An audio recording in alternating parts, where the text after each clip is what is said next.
So just check audio. Did you unmute? Oh, no, do I need to? You should unmute. Yeah. Okay. Oh, I'm getting some thumbs up. Okay, Okay, can you still hear me? Yes? Okay, I see some nods. We'll take it. Okay, welcome to this blessed day when the legislative session is done. I'm level 10 ecstatic about this, so you can join me in that excitement. I hope you can feel it through the camera. This was a big year, 2026. We got a little ambitious, we decided, why do one policy when you can do 7? That felt like a very natural jump. But today we're excited to kind of talk about how the session went and some of the outcomes of the session, some really good things, some things that were extremely hard, and chat through that. But I first wanted to just take 1 second and kind of set up what the session is like and what these policies in specific, like these specific policies were like to kind of work on this year with the current legislature, with the community as it is, with kind of the things in the world as they are. We know, and I think everybody on the call is really aware, that every single policy has an impact on our lives, right? Everything we do is impacted by the policies around us. And I think it's really interesting because Utah has historically been known as an incredible place for families to live and be. And that is something we really value. It's something that Utah talks about. But interestingly, families and policy have not traditionally been something that have crossed over a lot in the state of Utah. And so although we value families, although we talk about them, and although the culture has been really strong in supporting families, we haven't had a lot of policy directed toward that. And so as we were discussing, what are we looking at kind of taking on this year, we went, I'm going to tell you really quickly about one family we met in Richfield, Utah. We had a little community event there, and they were this darling young couple. I think they had 2 or 3 kids. And we were chatting with them, and they said that they'd actually moved from the Wasatch Front to Richfield because it was more affordable. And they felt like Richfield was maybe a place where they could purchase a home and kind of live that, like the American dream, be able to own a home. Maybe the mom could potentially even stay at home. But when they got to Richfield, they both still had their jobs. They were looking for childcare. They were renting, and they couldn't seem to get out of kind of this cycle. And we know that young families, that's an extremely expensive time in life. And it's a time when often people don't have their careers set up. And so based on like a very wide series of conversations and a lot of research done by Marin here on the call, we decided that this year it was time to look at families in Utah and shift the conversation to supporting Utah families. And so we wanted to create something. There's no way to help families with being able to afford their lives in like one bill. You think of what can be done. Utah actually has a rule that you can only have a single issue in a bill. And so that even limits us, but you could never fix one massive issue with one thing. And so we wanted to really take on a wider scope and approach this idea of family affordability by looking at several different issues. So we're going to go through each of those, but we were really curious, like, how are businesses involved in the idea of childcare? How does culture play in? Utah has a really strong culture where typically a parent has been in the home. That's what it's looked like historically. How do existing families play in? What is government's role in this? So really looked at a lot of different things. And that's the reason that this year we had so many different policies, as opposed to the past where we've kind of taken one at a time. So a few things that I want to share as we were approaching this legislative session. It was definitely going to be a heavy year just because of the sheer number of bills we had.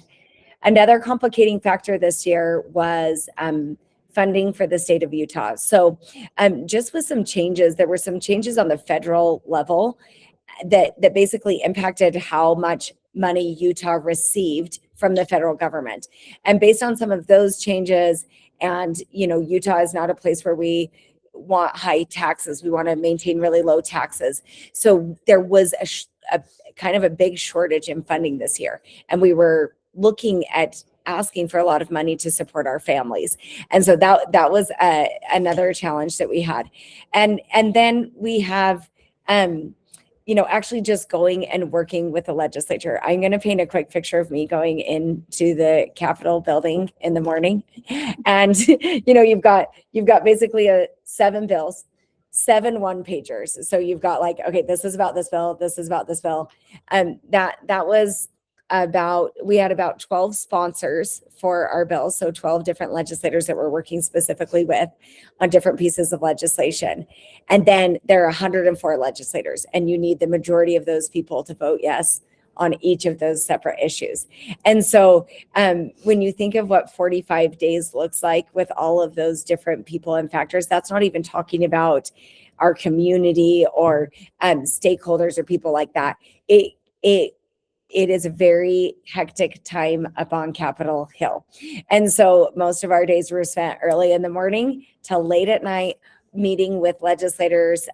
Definitely a hurry it up and wait situation where you're kind of talking to people, negotiating something, and then, waiting for the next person to make sure they're okay with that. So it is an extremely hectic time. So that's what part of our lives at the Policy Project look like during the legislative session. And then Jaden, who is our community manager, is going to talk about what, when we weren't on the Hill, where we were. Can you guys hear me?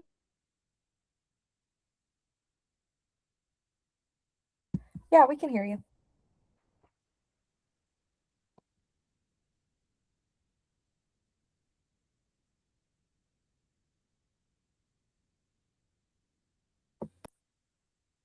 Jaden, I think you're on mute.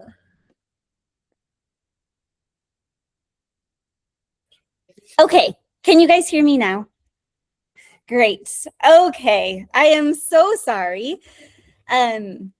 But what I was saying is that one of the coolest things about the Policy Project, in my humble opinion, is that our mission is to promote dignity and opportunity through policy and the power of community. And I think community complements policy so well, and they work together so well in order to not only create like structural systemic change, but to create cultural change. And that's what we're all about here at the Policy Project. So when we weren't up at the Capitol, and Emily was up at the Capitol far more than any one of us, we were out in the community advocating for these bills, educating people about these bills, getting people to write postcards.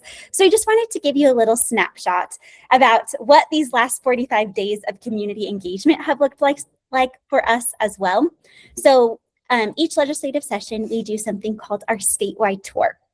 So this year we went to Cache, Weber, Salt Lake, Utah, Sevier, Washington, and Iron counties and hosted a stakeholder meeting at each of those counties with the key leaders in the community, asking them what are the biggest, struggles that you're seeing in your community, what kind of supports do we need to implement these bills successfully? A lot of different questions to get the community input. We also hosted listening sessions with community members in many of these counties, just understanding what, a family in Richfield's life looks like, what kind of struggles they're experiencing, what kind of supports they could use. Then we also hosted big community events with balloon arches and colorful t-shirts where we taught people how to advocate for these bills. We wrote postcards, and I should have the right count. Brooke, do you have a count of the postcards that we gathered?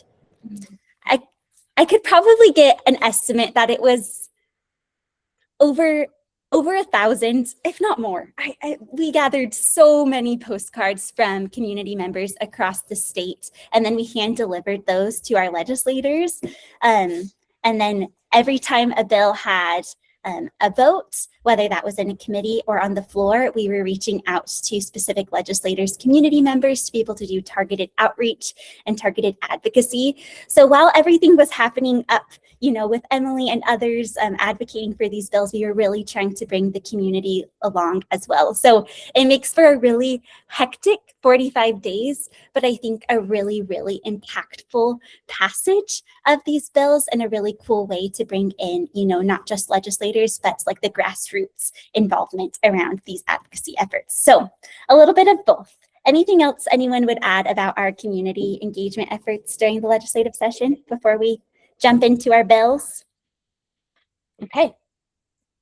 Great. I'm going to pass the baton to Brooke. Okay, great. So now we're going to go through bill by bill and appropriation by appropriation and just talk about how this legislative session went with the policies that we were championing. And if anybody has any questions as we go along, feel free to raise your hand, and then you can drop a question in the chat, and we'll address that kind of as we go. So the first bill was the first bill that we're going to talk about is HB 190, the Child Care Business Tax Credit. This was sponsored by Representative Jason Thompson, and then Senator Heidi Baldry was our floor sponsor in the Senate. So the background of this is, what we were wondering, what is the right way to bring businesses into the equation of family affordability, and specifically around childcare? Because we know that families with young kids have a big burden on finding and paying for childcare. But when families are unable to afford or find reliable childcare, it doesn't just impact that family, it also impacts the businesses that they work for, and it impacts our economy at large. And so the question was, what is a good solution to bring businesses in to be part of this equation? And there was an existing tax credit, both at the federal and the state level, that incentivized businesses to build on-site childcare facilities, which of course, I think a lot of employees would love. You can just, your kids are really close. However, in practice, very few businesses are able to, one, afford to build an on-site childcare facility. And also it's just not really a core competency of most businesses, right? If you're running an electrical business, you don't actually have, people on staff who are, know how to run a childcare business successfully. And so this year, the federal tax credit was expanded to not just benefit businesses that built on-site childcare facilities, but also businesses who helped pay for their employees' childcare at off-site childcare locations. And so this really opened up the opportunity for a lot more businesses to get involved and to benefit from the federal tax credit. And so our goal with HB 190 was just to bring the state credit in line with that federal tax credit, so that businesses could stack a federal tax credit and a state tax credit and get the most possible incentive and bang for their buck to help their employees with childcare. And so this passed and was fully funded, which is really exciting. And so now small businesses can get a 50% federal credit and a 30% state credit for approved childcare expenditures, and large businesses can get, which is a large business is like a business that makes over $31 million a year. So you got to be pretty big to count as a large business, gets a 40% federal tax credit and then a 10% state tax credit. So these are really, really generous. I will say our goal was to align the state credit as closely as possible with the federal credit. But one difference is that the federal credit allows or includes home-based facilities as an approved childcare site, and the state credit does not. It only includes licensed center-based care. We wanted to push for including home-based providers as well, but it would have doubled the fiscal note. And as Emily mentioned, this was a year that was tight with funding, and essentially the negotiation was, let's move forward with expanding it in the way that we can, rather than risk it not passing because it was too expensive. And so we're really excited that it got funded at the level that it did. And of course, one the thing about a tax credit is it's optional. Businesses have to make the decision to choose to provide this benefit to their employees and claim the tax credit. And so that's something that we're going to be really focused on. And for each of these bills, we're going to have our policy implementation manager, Lindsay Buttram, just jump on and give a little bit of an overview of what's next with these bills. Because at the policy project, we don't just stop once the bill passes, we're also engaged in the implementation and evaluation. So Lindsay, why don't you give us a little insight into what we'll be doing with HB 190? Gladly. Thanks everyone for joining us. So this policy is not self-executing. So this one is going to take a little bit of work because, as Brooke said, it is optional and we need employers to choose to offer this benefit to their employees.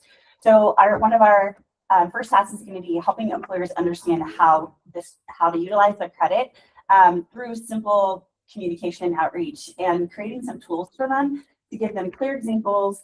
We're going to work with chambers of commerce, human resources groups, and other industry networks to really make sure to spread the word of this available benefit for employers, including GoEO.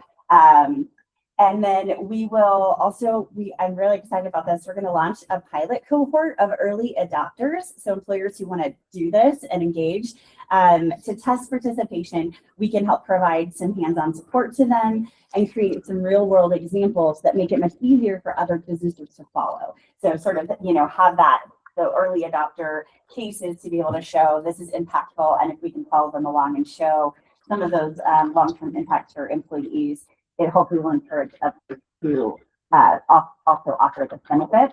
And then really just looking at, as everything, we were like, is that desired impact happening? So coordinating through existing systems to track the results, monitoring employer participation, making sure this is reaching all corners of the state, and then sharing those success stories, again, to expand the adoption.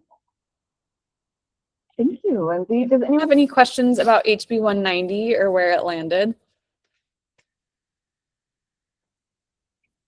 If you have any questions, you can pop them in the chat, and we'll move on to the second bill. Okay, the next bill is HB 290, which is a child tax credit. The whole idea of this is really cool because we really wanted to help get as much cash, as much money to the families that need it the most as possible. So the way that Utah has chosen to kind of approach this in the past is via a tax credit. So the idea with this is that families who have kids under the age of 5 and who are lower income can now receive up to $1,000 in a tax credit. Because of this bill. There was an existing tax credit here, but we were able to expand the range of people who get it. So there are more families who will now receive this credit because they have children. One interesting thing about this is when we look at the average of how much a family will get with this tax credit, it ends up being about $388. And I think that does not seem that impressive to me. That does not seem that big to me. But the reality is we're talking about families who have incomes, in extremely low ranges. So maybe a family of 4 that has an income of like $32,000 or $38,000 or $41,000, somewhere in there. $388 means a lot to those families. And so I think we're really trying to look at those families that have, working multiple jobs, doing everything they can and still can't make it. So what this bill specifically did was it increased. We had this child tax credit, as I mentioned, it went to $54,000. Is that right? $54,000. If you were making up to $54,000 a year before. That's now been raised to up to, if you're making up to $61,000 as a family of 4 in the state of Utah, you can get this child tax credit. So really excited about this one just because of what it means to those individual families, and they can decide how they want to use that money, of course. Are you using it on food or diapers, or do you need a new stroller, like whatever they need with that money. Okay, Lindsay's going to talk about implementation. Yeah, for this one, again, the awareness is a big part of this, really making sure families know that they could qualify. So making sure that we're partnering with trusted messengers like tax preparers, Vita sites, employers, childcare providers, and other community organizations to spread the word so that people are taking advantage of this opportunity. Coordinating with, tax agencies to make sure those new income thresholds are clearly communicated, and that there is filing support for those families who need it. And then outreaching to those who typically don't file taxes to make sure that they do, so that they can, again, take advantage of this. And again, looking at that impact, it's going to be important to track this, looking at monitoring how many newly eligible families are claiming the credit, and then identifying any participation gaps, and always highlighting stories and the new credit's impact on families and their finances and financial health. Really, can you guys hear me? Okay, let's see. There we go. Okay, one really exciting thing about this, this and the last one, they were both fully funded, and in an honest world, and I know this is being recorded, so the legislature can hear me say this.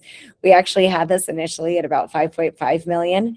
We were just hoping to bump it up to about a $59,000 income, and because we knew they'd probably trim it down, we pushed it to 7.1, and then we got it. So you know what? You got to go big or go home. We're super excited about that. Really good for our families. Oh, any questions on this one? Okay. And I was just going to point out, like, tax policy stuff is so exciting, but the income threshold is 61,000, and that's when the tax credit starts to phase out. So it actually does benefit, I think, about $10,000 above that. So up to families making $70,000 or less in the state will be able to access some benefit from the tax credit. So it's good to see that number moving up. Okay, so our third bill was HB 329, State Employee Maternity and Leave Amendments, sponsored by Representative Ariel DeFay, and then floor sponsor was Senator Mike McKell. This one went through some iterations, but the background of why we wanted to include a maternity policy is when we're talking about family affordability, and finding something that kind of aligns with political feasibility and cultural values. Being able to have a parent home with their new child during those early months is like such an impactful policy. Marin always says, like, maternity leave is one of the most studied and like proven policies in the world, because basically like 98% of countries have a paid maternity leave policy, but not the United States. And so there's just so much data that shows it's so beneficial for mothers, it's so beneficial for babies, being during those early bonding times and having that time to recover physically. And then from an affordability lens, finding childcare for an infant is often the most difficult and the most expensive time to find childcare. And so if you can instead have policies that allow parents to be home during those early months, it can really help with that financial burden for new parents. That being said, when we're looking at Utah, there are some who are doing kind of statewide maternity policies that require, taxpayers and businesses and the state to all pool money, and then everyone in the state gets access to paid leave when they have a baby. Utah does not seem inclined to do that anytime soon, but the state does set policy for state employees. And it can kind of be, we can influence policy that way. It impacts, these employees of the state, and then also kind of sends that message that, if we want to be a family-friendly state, we should have family-friendly policies. And so the original proposal with this bill was to double the paid maternity leave for state employees, which was at 6 weeks, and we wanted to push that to 12 weeks.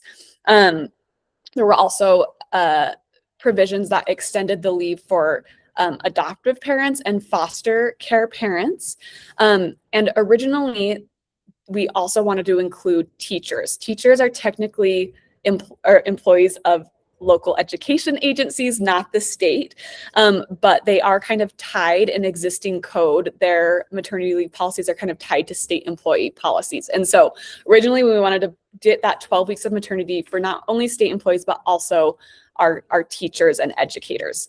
The fiscal note on that was very high because we have a lot of teachers in the state and a lot of teachers in kind of childbearing years. And so there was some pushback against that. And so we went into the session with the idea of a pilot program that would be optional for school districts to participate in to offer expanded maternity leave. And there would be kind of a pool of money for the districts that wanted to do that. And then in addition, part of this bill was just putting in code protections for pumping breast milk in public. In existing code, breastfeeding in public was protected, but just for clarity and just to make sure everyone was on the same page, we wanted to make sure that pumping was also protected. So this bill went through a lot of discussion, a lot of different forces went into play with how this bill turned out. Instead of getting 12 weeks, it was amended down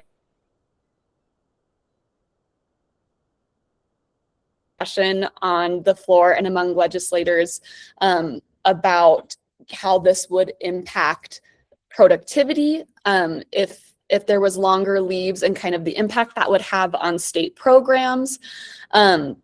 There were some people, who felt like offering longer leave was actually not in line with Utah values because it actually made it easier for mothers to work outside the home. And then there were other legislators who didn't like that this only applied to birthing parents. They wish that it applied to, all parents. And so there were a lot of forces on, this isn't enough, this is too much, and where we were able to get consensus and get the votes was negotiating that down to 9 weeks. So there was a 3-week expansion for postpartum leave and for adoptive leave, and then an additional week of foster care leave added for state employees. And then when it came to the teacher pilot program, that was actually fully removed. Part of it was a funding need, that, it wasn't a funding priority in the education budget. And the other thing is that stakeholder groups, interest groups can vote to support different bills. And the Superintendent Association actually voted against supporting this bill because they had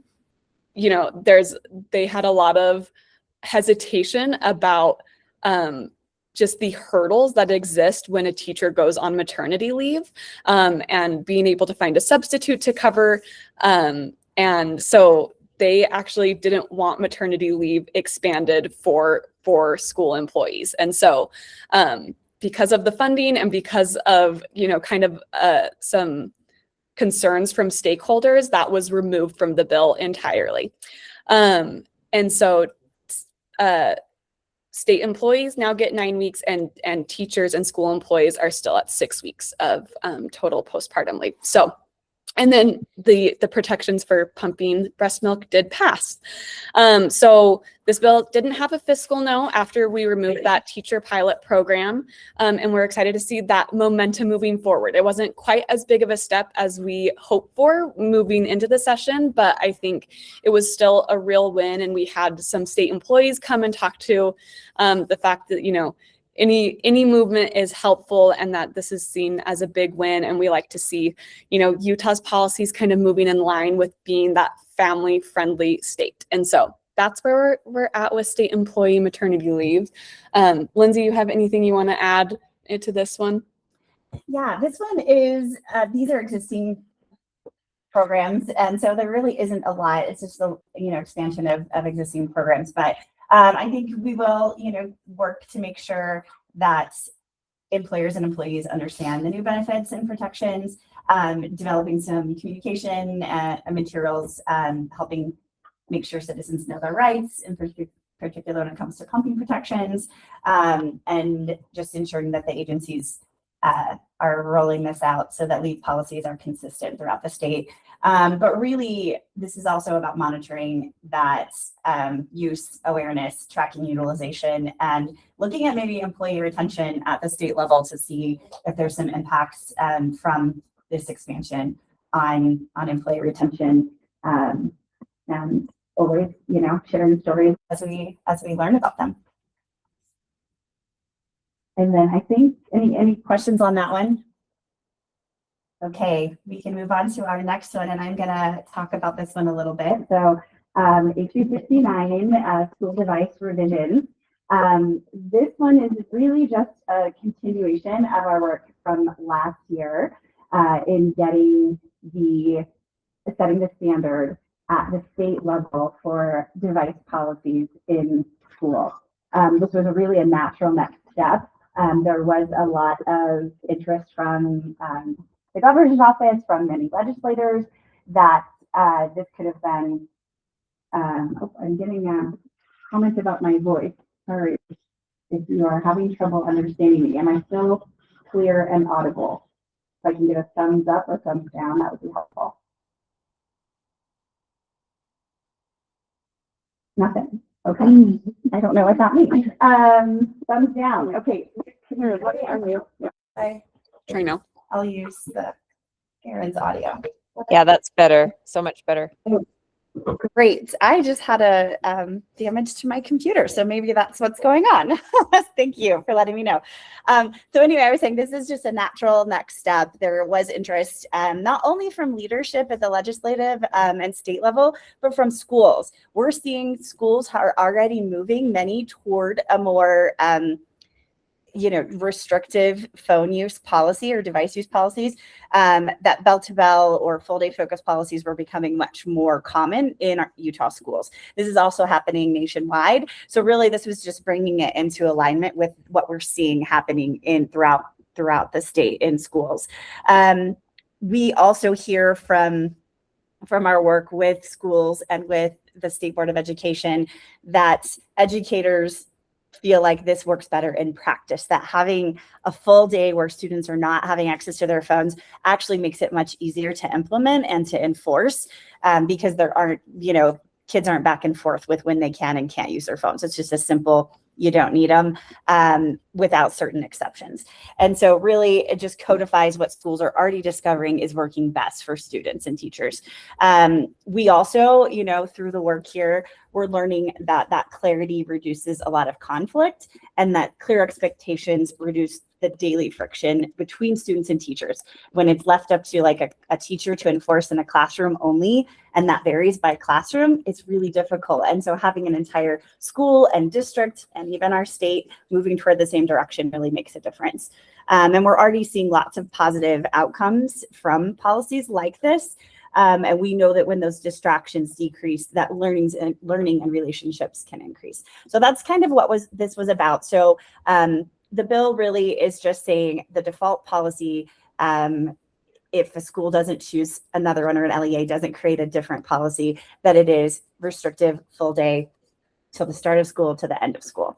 And so for the implementation on this one, it's kind of continuing the work we've been doing. Over the last year, we've worked to create resources for schools. We have lots of guidance for them, model policies.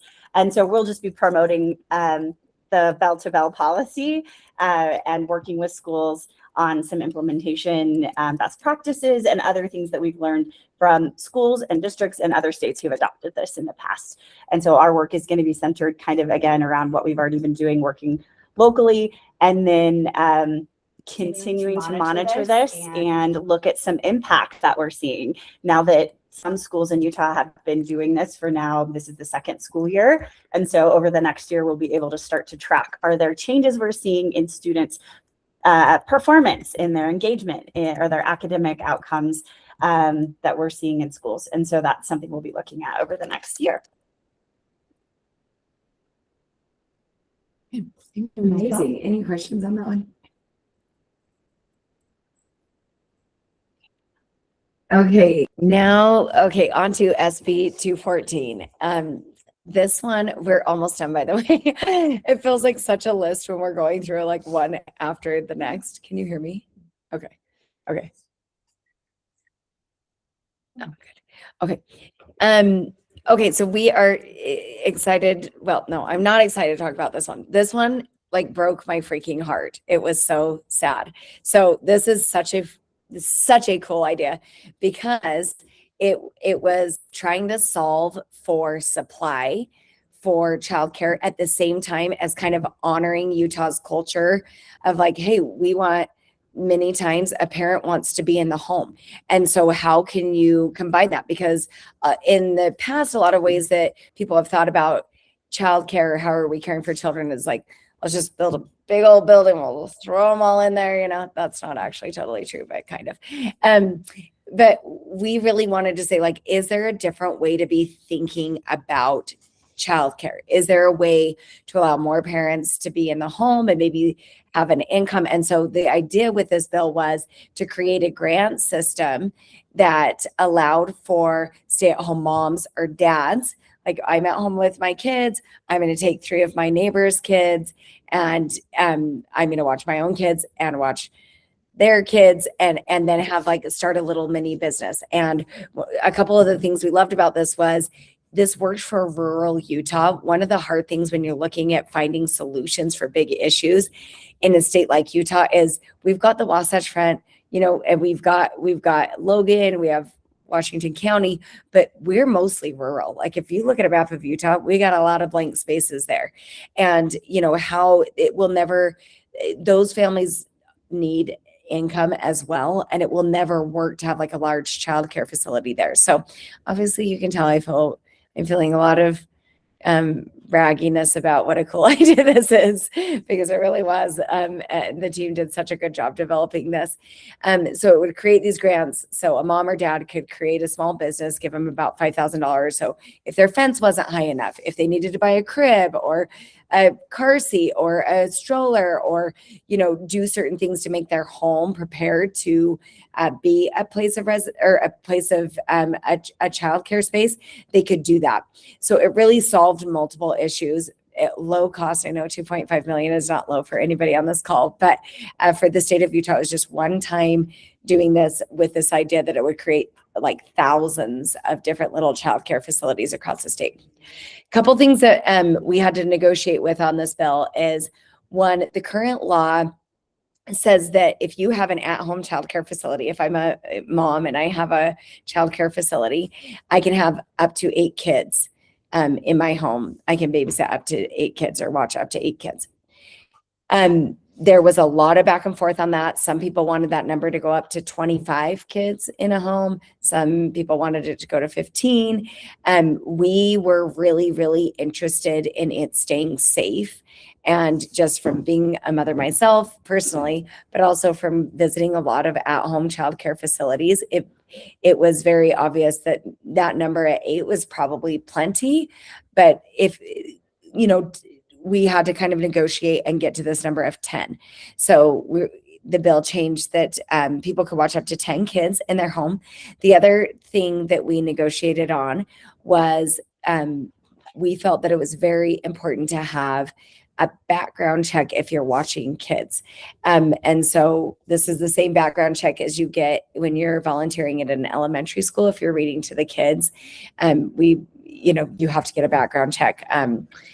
If in many scenarios, you need to get a background check. And so we felt that that safety piece needed to be a part of it. This bill did super well and made it through the Senate committee, made it through the Senate floor, got into the House committee, where we got 7 yeses and 2 nos, which pushed it onto the House floor.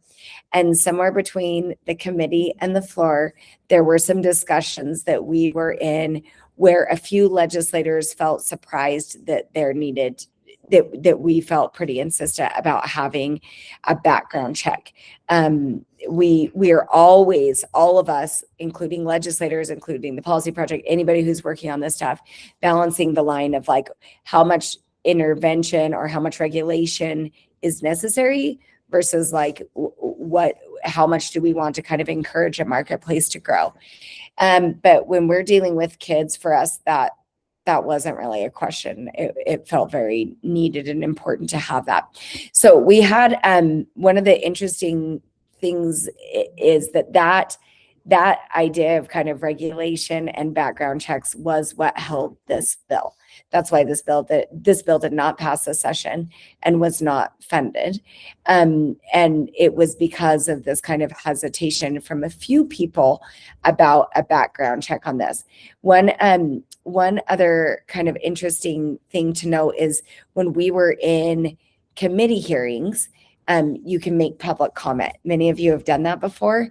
And we had some people call in, and a big concern for them was, we don't want to see the number of kids go from 8 to, wait, did I say that right? 8 to 10. Yeah. We don't want to see the number of kids go from 8 to 10. That's too many. And that was interesting because we'd worked that down from 25, and that was a bit of work. And so that's an understandable stance. The other side of that was the legislators that we were working with in trying to get this bill passed had a very different concern, which was, we don't want to inhibit businesses from growing by putting on a regulation that there needs to be a background check. And so I just think that was such an interesting illustration of like, this is a very cool idea. We'll likely do it in the future. But of how you're trying to balance a lot of different perspectives in one, like what the public was saying was not what the legislature was saying, and vice versa, right? And so this one did not pass. We probably still could have gotten it through, but when some of these conversations were going down, we were so late in the session. It was 1 week before the session ended, was the beginning of kind of the breakdown of this one. And that made for very interesting timing because everything's to the wire and there are a lot of fires to put out. And so it resurrected for a second and then died again. So this was a big, sad loss for all of us. Our team worked so hard to craft this one. And so very, very sad for Utah. There won't be any, thank you, Michelle. I love your cry face. I would love all of you to give me a cry face over that one because I cried about it for like 3 days. But look, oh, you're showing up. Thank you, community. So anyway, it was a sad thing, but we'll try to come back with that. And that's that. Okay, on to the next.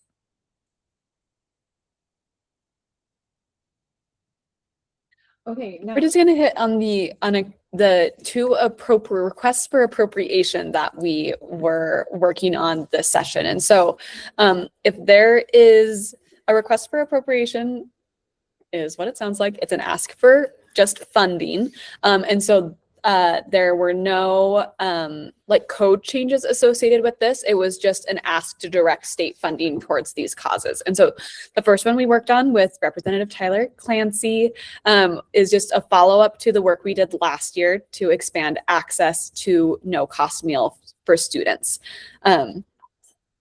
Okay, and Lindsay's gonna have something to add in a second. So last year, what we did is we were able to basically subsidize the reduced priced category of the federal school meal program so that those students who would have had to pay a reduced price now receive those lunches at no cost, benefiting about 40,000 kids in the state. So that was a big success last year. That was a bill, there was a code change, and also obviously a funding a fiscal note associated with covering that cost. However, last year it was only funded for 1 year. And so we knew going into this session that we wanted to push for continued funding. So we actually started this process over the summer and we requested to be included in the governor's budget for ongoing funding for this program. And we didn't get that in the governor's budget, but the governor's budget did prioritize 3 years of funding for this expansion of the school meal program. And so that's what we went into with the session and discussion with Representative Clancy. We said, okay, let's push for getting 3 years of funding this time, and kind of as we're working towards getting ongoing funding for this. And so that's what we pitched to the appropriation committee. And so we asked for 7.5 million one time. So that would be spread across 3 years and be able to fund this program for 3 more years. And so we received partial funding. So we got 1 more year of funding, which is great. It makes it very clear what one of our priorities will be next session is continuing to fight for funding for this. So we're definitely looking at, what are some sustainable ways to secure ongoing funding for this. But until we achieve that, we will continue to make sure this gets funded a year at a time. So Lindsay, did you have something you wanted to add? Yeah, thanks. Just quickly, I want to give an update on this one and the implementation. So this is working. The system that was created from this is actually working well. So far this year, there's 37,000 students who are enrolled in the reduced priced program.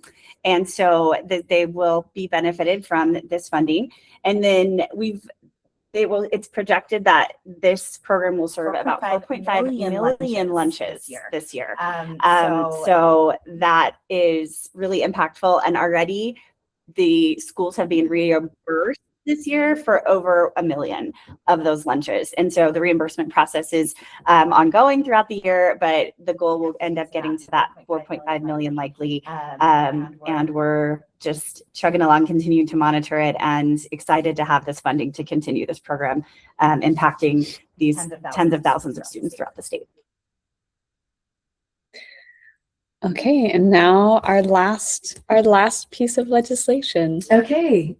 Sorry. Okay. We've made it. This was the last one for this year.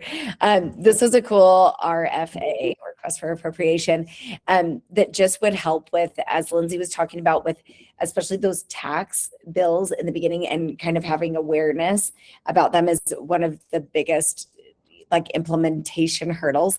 So we looked at a $200,000 one-time ask that would basically help boost up these already existing, they're called VITA sites throughout the state of Utah, that can help very low income families know that they can receive so much money back on their from their taxes if they file them the correct way. And so the amount of money is astounding. It was, I think, up to $8,000 per family for the families that qualify, and they don't know they're not getting that money back. And so this one did not go through. This was kind of a, which was okay with us. It's the cool thing about this is that we will be able to get this funded privately. And so that's what we are going to work on now. We do a public-private partnership when we approach legislative sessions. And this is what we are going to shift into, having philanthropists and donors and kind of just our everyday community. This is what they're going to help with, which is super exciting and going to have crazy amount of impact in the number of dollars that it will bring into Utah to the families that are experiencing the most poverty. So really excited about that. Does anyone have any questions on anything here? Any questions about how long you can live on gas station food like Diet Coke and Cheetos? Because it turns out you can live at least 45 days on that stuff. Okay. Thank you, Grace. My jokes. I'm not going to be a stand-up anytime soon. Thank you, Michelle.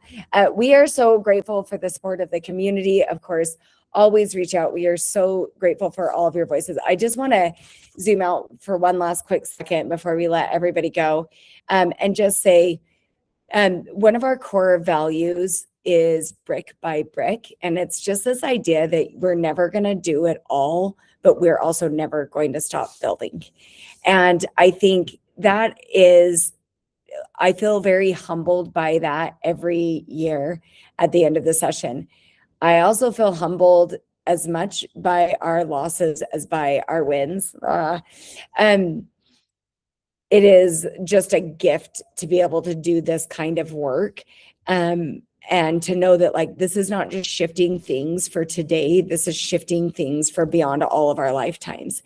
And I think one of the biggest wins this session, we'll get comments by the absolute policy wonks and nerds like we all are. wow, I can't believe you guys did that, or wow, I can't believe you got that funding. You know, we get a lot of those comments.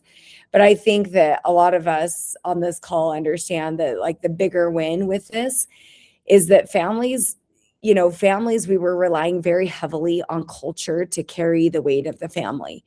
And that has been powerful and will continue forever to be powerful. We need all institutions to honor families. You know, we need churches and schools and communities and you know, all these places. We need the movie theaters to give us discounts on families. You know, we need everybody to like be aware of families.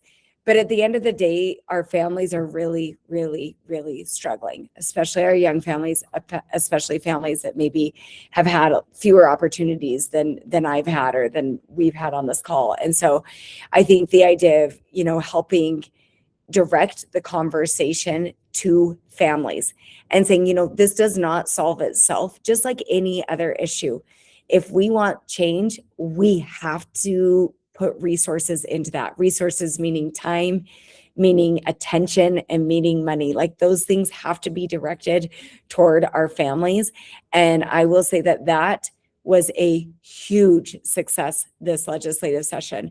If you look at what the House of Representatives posted, if you look at what the Senate posted, actually a ton of it had to do with families. And of course they're thinking about it. But if you look at what has been talked about historically, that has not been the center point.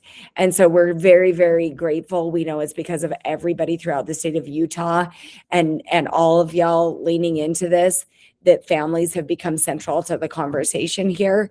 We're going to see really positive changes and growth in our state because of that. So thank you so much. Reach out anytime with anything. We love you all. We're so grateful for the ongoing support.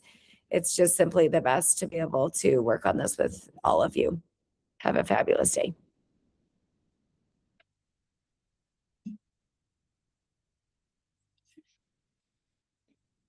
Cheryl,